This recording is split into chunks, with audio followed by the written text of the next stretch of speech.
Hormuz കൈയടക്കി സംഘർഷത്തിൽ കടലിടുക്കിനെ ആയുധമാക്കി കളിക്കുന്ന ഇറാന് കനത്ത തിരിച്ചടിയായിരിക്കുകയാണ് ഒരു പ്രസ്താവന.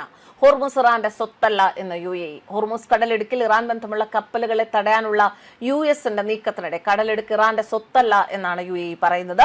ഗൾഫ് രാജ്യങ്ങൾ ഹോർമുസിനെ മോചിപ്പിക്കാനുള്ള രാജ്യാന്തര ശ്രമങ്ങൾക്കൊപ്പമാണ് എന്നും UAE വ്യക്തമാക്കി. UAE president Sheikh Mohammed bin Zayed Al Nahyan Bahrain രാജാവ് ഹമദ് ബിൻ ഇസ അൽ ഖലീഫയുമായി മനാമയിൽ കൂടിക്കാഴ്ച നടത്തിയെന്നാണ് റിപ്പോർട്ട്. ഇറാൻ ആക്രമണങ്ങളെ തുടർന്നുള്ള സാഹചര്യങ്ങൾ വിലയിരുത്തി കടലിടുക്ക് തോന്നും പോലെ അടയ്ക്കാനും തുറക്കാനുമുള്ള ഇറാന്റെ നടപടി ലോക സുരക്ഷയ്ക്ക് ഭീഷണിയാണെന്ന് UAE മുന്നറിയിപ്പ് നൽകുന്നു. വ്യവസായ സാങ്കേതിക വിദ്യാ മന്ത്രിയും അബുദാബി നാഷണൽ ഓയിൽ കമ്പനി സിഇഒയുമായ സുൽത്താൻ അൽ ജാബറാണ് ഇത്തരത്തിലൊരു പ്രസ്താവന നടത്തിയത്. ആഗോള സാമ്പത്തിക ഭദ്രതയെ തകർക്കുന്ന ഇത്തരം നീക്കങ്ങൾ അംഗീകരിക്കാനാവില്ല. എന്നാൽ ഇതിനെതിരെ പ്രതികരിച്ച് ഖത്തറും രംഗത്തുണ്ട്. മധ്യസ്ഥ ചർച്ചകളിൽ വിട്ടുവീഴ്ച മനോഭാവം വേണമെന്ന് ഖത്തർ ഇറാനോട് ആവശ്യപ്പെടുന്നു. ചർച്ചകളിൽ സമുദ്രപാതകളെ വിലപേശൽ ഉപകരണമാക്കരുത് എന്നും ഖത്തർ വിദേശകാര്യമന്ത്രി Sheikh Mohammed bin Abdul Rahman അൽ താനി ഇറാൻ വിദേശകാര്യമന്ത്രി അബ്ബാസ് അറാഗ്ചിയുമായുള്ള ഫോൺ സംഭാഷണത്തിൽ പറഞ്ഞു. ഹോർമുസ് തുറക്കണമെന്നും ആവശ്യപ്പെട്ടു. എന്നാൽ ഇസ്ലാമാബാദ് ചർച്ച പരാജയപ്പെട്ടത് US-ന്റെ അന്യായ ആവശ്യങ്ങൾ ഉപരോധവും മൂലമാണെന്ന് അറാഗ്ചി പറഞ്ഞു.